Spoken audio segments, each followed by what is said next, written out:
Hello everyone, Rahul के में आप सभी का स्वागत है। आज हम लोग बिहार बीएड एंट्रेंस एग्जाम 2023 से रिलेटेड हिंदी के टॉप 20 क्वेश्चंस का डिस्कशन करेंगे। साथ ही हम एक एक क्वेश्चन से रिलेटेड कॉन्सेप्ट को भी समझेंगे। यह हमारा सुपर 30 क्लास का हिंदी का फर्स्ट प्रैक्टिस सेट है, तो आप वीडियो को लास्ट तक देखें और वीडियो पसंद है तो चैनल को सब्सक्राइब जरूर करें ताकि आगे आने वाले क्लास का नोटिफिकेशन आपको मिलता रहे। तो चलिए आज का क्लास हम स्टार्ट करते हैं। हमारा फर्स्ट क्वेश्चन है, जिसका गर्दन सुंदर हो उसे क्या कहते हैं? तो जिसका गर्दन सुंदर हो उसे आपका सुग्रीव कहा जाता है। क्या कहा जाता है?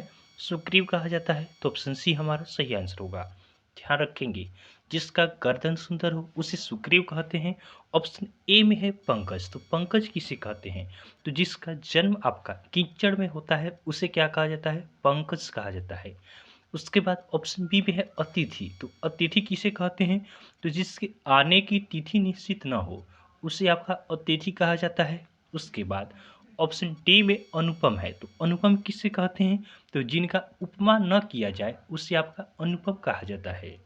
नेक्स्ट क्वेश्चन है, माता पिता में कौन सा समास है? माता पिता, इसमें कौन सा समास है? तो ध्यान देंगे, माता पिता जैसे हम कहते हैं, इसी के साथ साथ जैसे हम भाई बहन कहते हैं, उसके बाद हम कहते हैं पिता पुत्र कहते हैं, ये सभी शब्द क्या होते हैं? इनमें दोनों पद आपके प्रधान होते हैं, और जिसमें आपका दोनों पद प्रधान हो उसे क्या कहेंगे? द्वंद्व समास कहेंगे। क्या कहेंगे? द्वंद्व समास कहेंगे। तो ऑप्शन बी हमारा सही आंसर होगा। ध्यान रखेंगे, माता पिता, भाई बहन, पिता पुत्र, ये सभी शब्द क्या होते हैं? द्वंद्व समास होते हैं, जिनके दोनों पद क्या होते हैं? प्रधान होते हैं।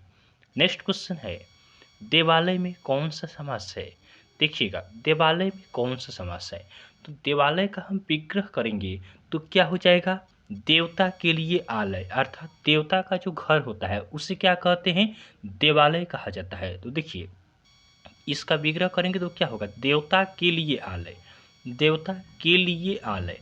तो देखिए, के लिए यहाँ पे क्या है? कारक चिन्ह है। तो जिस शब्द का हम विग्रह करते हैं और कारक चिन्ह से यह जुड़ा होता है तो वह आपका तत्पुरुष समास होता है। तो ऑप्शन ए हमारा सही आंसर होगा। ध्यान रखेंगे, वही हम तत्पुरुष समास का आपका डेफिनेशन देखें कि तत्पुरुष समास कहते किसे हैं। तो तत्पुरुष समास, इसके आपके उत्तर पद प्रधान होते हैं। जैसे देशभक्ति हो गया, देश के लिए भक्ति, यहाँ भी क्या है? के लिए आपका कारक चिन्ह है। तो इसमें क्या होता है? कारक चिन्ह लोप होकर जो शब्द बनता है वह क्या होता है? तत्पुरुष समास होता है। नेक्स्ट क्वेश्चन है, कौन सा शब्द जातिवाचक संज्ञा नहीं है? तो ध्यान देंगे, ऑप्शन ए में है लेखक। लेखक क्या होता है? लेखक में आपके सभी लेखक आ गए, तो लेखक जाति का बोध कराता है, तो लेखक क्या है? जातिवाचक संज्ञा है। ऑप्शन बी में है शिक्षक। तो शिक्षक में सभी टीचर्स आते हैं, टीचर्स का एक जाति होता है, तो यह क्या होगा? जातिवाचक संज्ञा होगा। उसी तरह ऑप्शन सी में है वकील। तो वकील भी आपका क्या होगा? जातिवाचक संज्ञा होगा। लेकिन ऑप्शन डी में है मीठा। मीठा क्या बताता है? यह भाव बताता है। तो यह आपका क्या होगा? जातिवाचक संज्ञा न होकर भाववाचक संज्ञा होगा। तो हमारा सही आंसर क्या होगा? ऑप्शन डी हमारा सही आंसर होगा। इसमें हमें चूज करना था कि कौन सा आपका जातिवाचक संज्ञा नहीं है। नेक्स्ट क्वेश्चन को देखते हैं, यदि वर्षा होती तो फसल अच्छी होती। उदाहरण है, यह किसका उदाहरण है? यदि वर्षा होती तो फसल अच्छा होता, यह किसका उदाहरण है? तो यह आपका हेतु हेतु मत भूतकाल का आपका उदाहरण है। तो ऑप्शन सी हमारा सही आंसर होगा। ध्यान रखेंगे, हेतु हेतु मत भूतकाल, ये किसे कहते हैं? तो क्रिया के जिस रूप से यह पता चले कि कोई कार्य आपका हो सकता था लेकिन दूसरे कार्य की वजह से आपका नहीं हो पाया है, उसी को क्या कहते हैं? हेतु हेतु मत भूतकाल। देखिए, इसमें कोई कार्य हो सकता था, अर्थात फसल अच्छा हो सकता था। कब होता? यदि वर्षा होती। तो वर्षा होती तो फसल अच्छा होता। तो इस प्रकार के जो शब्द होते हैं ये आपके हेतु हेतु मत भूतकाल होते हैं। नेक्स्ट क्वेश्चन है, लड़के नदी में तैर रहे हैं। उदाहरण है, तो लड़के नदी में तैर रहे हैं, ये तैरने का काम वर्तमान में कर रहे हैं, तो ये क्या हो जाएगा? ये आपका होगा सामान्य वर्तमान काल होगा। तो ऑप्शन ए हमारा सही आंसर है। नेक्स्ट क्वेश्चन है, हिंदी में वर्णों की संख्या कितनी है? तो हिंदी में वर्णों की संख्या कितनी होती है? तो वर्ण आपके होते हैं 52। कितने वर्ण होते हैं हिंदी में? वर्णों की संख्या 52 होता है। जिनमें आपका 11 स्वर होते हैं और 41 आपका व्यंजन होते हैं। नेक्स्ट क्वेश्चन है, स्वर वर्ण की संख्या कितनी है? तो स्वर वर्ण इनकी संख्या आपका 11 है, तो ऑप्शन सी हमारा क्या होगा? सही आंसर होगा। स्वर वर्ण कौन कौन से हैं? तो ये आपके हैं अ, आ, छोटी, बड़ी, छोटी ऊ, बड़ी ऊ, उसके बाद री, ए, ऐ, ओ, औ। ये सभी 11 आपके स्वर होते हैं। नेक्स्ट क्वेश्चन को देखते हैं, इनमें से कौन क वर्ग के अंतर्गत नहीं आता है? क वर्ग के अंतर्गत आपका नहीं आता है, उसे चूज करना है। तो क वर्ग इसके अंतर्गत कौन कौन आते हैं? तो क वर्ग में आपके होते हैं क, ख, ग, घ और अंग होते हैं। तो कौन इसमें देखिएगा, ऑप्शन ए में च है, तो च इसमें तो क वर्ग में नहीं है, च आपका च वर्ग में आएगा। तो सही आंसर क्या होगा? ऑप्शन ए हमारा सही आंसर होगा। ध्यान रखेंगे, क वर्ग के अंतर्गत आपके क, ख, ग, घ, अंग आते हैं। उसी तरह च वर्ग के अंतर्गत आपका च, छ, ज, झ, ञ आते हैं। उसी प्रकार आपका ट वर्ग के अंतर्गत ट, ठ, ड, ढ, अण आते हैं। तो ध्यान रखेंगे। नेक्स्ट क्वेश्चन है, इनमें से कौन ट वर्ग के अंतर्गत आता है? तो ट वर्ग इसके अंतर्गत कौन कौन से आएंगे? तो ट, ठ, ड, ढ, अण आएंगे। देखिए छ है तो ये तो च वर्ग का है, भ आपका प वर्ग का है, ग किस वर्ग का है? क वर्ग का है, ड आपका ट वर्ग का है। तो हमारा सही आंसर क्या होगा? ऑप्शन डी हमारा क्या होगा? सही आंसर होगा। नेक्स्ट क्वेश्चन है, स्पर्श व्यंजन की संख्या कितनी होती है? स्पर्श व्यंजन ये कितने होते हैं? तो स्पर्श व्यंजन की संख्या आपका 25 होता है। क्या होता है? 25 होता है। तो ऑप्शन सी हमारा सही आंसर होगा। ध्यान रखेंगे, स्पर्श व्यंजन ये कौन कौन से होते हैं? तो स्पर्श व्यंजन आपके 25 होते हैं। कौन कौन होते हैं? तो एक आपका क वर्ग हो गया, इसके 5 हो गए। तो उसके बाद च वर्ग आता है, तो च वर्ग के भी 5 हो गए। उसके बाद क्या होता है? ट वर्ग हो गया, तो ट वर्ग के भी आपके 5 हो गए। उसके बाद त वर्ग हो गया, तो त वर्ग के भी आपके 5 हो गए। उसके बाद प वर्ग होता है, तो प वर्ग के भी 5 हो गए। ये सभी मिलके क्या हो जाते हैं? 25 हो जाते हैं। तो स्पर्श व्यंजन की संख्या इस प्रकार आपका 25 होता है। तो इसमें से अगर आपसे पूछा जाए कि जैसे दे दिया जाए कि क आपका क्या है? स्पर्श व्यंजन है कि नहीं? तो स्पर्श व्यंजन है, क्योंकि आपका क से लेकर म तक, क से लेकर म तक ये सभी क्या होते हैं? 25 आपके स्पर्श व्यंजन होते हैं। नेक्स्ट क्वेश्चन है, इनमें से कौन अंतस्थ व्यंजन है? अंतस्थ व्यंजन ध्यान देंगे, अंतस्थ व्यंजन कौन कौन से होते हैं? तो अंतस्थ व्यंजन इनकी संख्या 4 होता है। अंतस्थ व्यंजन इनकी संख्या 4 होता है। कौन कौन होता है? तो य, र, ल और व, ये 4 आपके अंतस्थ व्यंजन होते हैं। तो इसमें से चूज कीजिए कौन सा आपका अंतस्थ व्यंजन है। तो ध्यान से देखिए, म इसमें नहीं है, च भी नहीं है, ह भी नहीं है, ल है। तो ल क्या हो जाएगा? ल आपका अंतस्थ व्यंजन होगा। तो ऑप्शन सी हमारा सही आंसर है। नेक्स्ट क्वेश्चन को देखते हैं। नेक्स्ट क्वेश्चन है, अहंकार। अहंकार का सही संधि विच्छेद क्या है?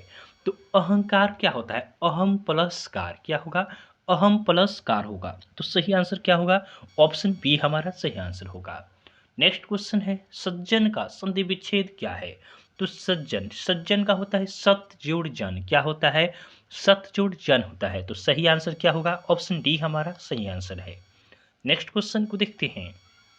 नेक्स्ट क्वेश्चन है, तथैव में कौन सा संधि है? तो देखिए, संधि पहचानने का ट्रिक हम आपको बताते हैं। यहाँ पे संधि का आपका पिछले साल 3 क्वेश्चन पूछा था, तो ये काफ़ी इंपॉर्टेंट हो जाता है। देखिए, हिंदी में आपका 15 नंबर का पूछा जाता है, 15 क्वेश्चन पूछ जाएंगे 15 मार्क्स के। यहाँ से आप अच्छा मार्क्स गेन कर सकते हैं। आप अच्छा से अगर प्रैक्टिस से 30 तीनों का करते हैं तो 15 में 15 आप कंप्लीट लाएंगे, क्योंकि स्कोरिंग आपका होता है। हिंदी क्या है? स्कोरिंग मार्क्स होता है। यहाँ से 15 का 15 बच्चे इसमें सही करते हैं। तो थोड़ा सा आप ध्यान देंगे तो आप हिंदी को आसानी से कंप्लीट कर सकते हैं। देखिए, तथैव का हम बात करें तो संधि के लिए सबसे पहले हम इसका संधि विच्छेद करते हैं। तो तथैव का संधि विच्छेद करेंगे तो क्या होगा? तथैव का आपका संधि विच्छेद होता है तथा प्लस एव। क्या होता है? तथा जोड़ एव होता है। अब देखिए, तथा, तथा क्या है? इसमें आ रहा है। उसके बाद यहाँ पे ए है, तो देखिए आ भी स्वर है, ये भी स्वर है। हमने स्वर बताया है ना आपको, अभी तो पीछे हमने देखा था कि स्वर 11 होते हैं। तो आ भी आपका स्वर है और ये भी स्वर है। तो दो स्वरों के मेल से जो आपका शब्द बनता है वह कौन सा संधि होगा? वह आपका स्वर संधि होगा। तो ऑप्शन ए हमारा सही आंसर होगा। ध्यान रखिएगा। इसी तरह हम व्यंजन संधि की बात करें तो व्यंजन संधि को कैसे पहचानते हैं? इसमें एक आपका स्वर होगा और एक क्या होगा? एक आपका व्यंजन होगा, एक क्या होगा, एक आपका व्यंजन होगा, या दोनों व्यंजन हो सकते हैं, या दोनों आपके क्या हो सकते हैं, व्यंजन हो सकते हैं। उसके बाद विसर्ग संधि की बात करें तो जिसका संधि विच्छेद करने पर जहाँ भी आपको विसर्ग मिल जाए बीच में, तो वह क्या हो जाएगा, विसर्ग संधि हो जाएगा। तो ये ट्रिक होता है आपका स्वर संधि, व्यंजन संधि और विसर्ग संधि पहचानने का। नेक्स्ट क्वेश्चन है, भाषा किसे कहते हैं? तो भाषा किसे कहा जाता है? तो भाषा क्या होता है? भाषा एक ऐसा साधन होता है जिसके द्वारा हम अपने अंदर की भावनाओं को व्यक्त करते हैं। तो इसका सही आंसर क्या होगा? इसका सही आंसर होगा ऑप्शन डी, कि भाषा विचारों को प्रकट करने का माध्यम होता है। तो ऑप्शन डी हमारा क्या होगा, सही आंसर होगा। नेक्स्ट क्वेश्चन को देखते हैं। नेक्स्ट क्वेश्चन है, मैं स्वयं खा लूंगा। मैं स्वयं खा लूंगा, इस वाक्य में स्वयं कैसे सर्वनाम है? तो देखिए, स्वयं से क्या होता है, खुद के बारे में बात होता है। तो खुद से क्या होगा, निजवाचक होगा, निज के बारे में, खुद के बारे में बात हो रहा है। तो कौन सा सर्वनाम होगा, निजवाचक सर्वनाम होगा। ऑप्शन ए हमारा क्या होगा, सही आंसर होगा। नेक्स्ट क्वेश्चन है, राधा नाचकर गाना गाई, इस वाक्य में पूर्वकालिक क्रिया कौन है? तो देखिए, पूर्वकालिक क्रिया अर्थात पहले जो क्रिया होता है उसे हमें बताना है। तो पहले काम आपका गाने का हो रहा है या आपका नाचने का हो रहा है? तो राधा नाच कर गाना गाई, पहले नाची उसके बाद गाना गाई। तो पूर्वकालिक क्रिया क्या होगा, नाच कर होगा। तो सही आंसर क्या होगा, ऑप्शन बी हमारा सही आंसर होगा। नेक्स्ट क्वेश्चन को देखते हैं। नेक्स्ट क्वेश्चन है, जहाँ कर्ता की प्रधानता हो वह कौन सा वाच्य होगा? तो कर्ता की प्रधानता होगा तो आपका कर्तृवाच्य हो जाएगा। तो ऑप्शन सी हमारा क्या होगा, सही आंसर होगा। कर्ता की प्रधानता होगा तो कर्तृवाच्य, कर्म की प्रधानता होगा तो कर्मवाच्य हो जाएगा, भाव की जहाँ प्रधानता हो वो आपका भाववाच्य हो जाएगा।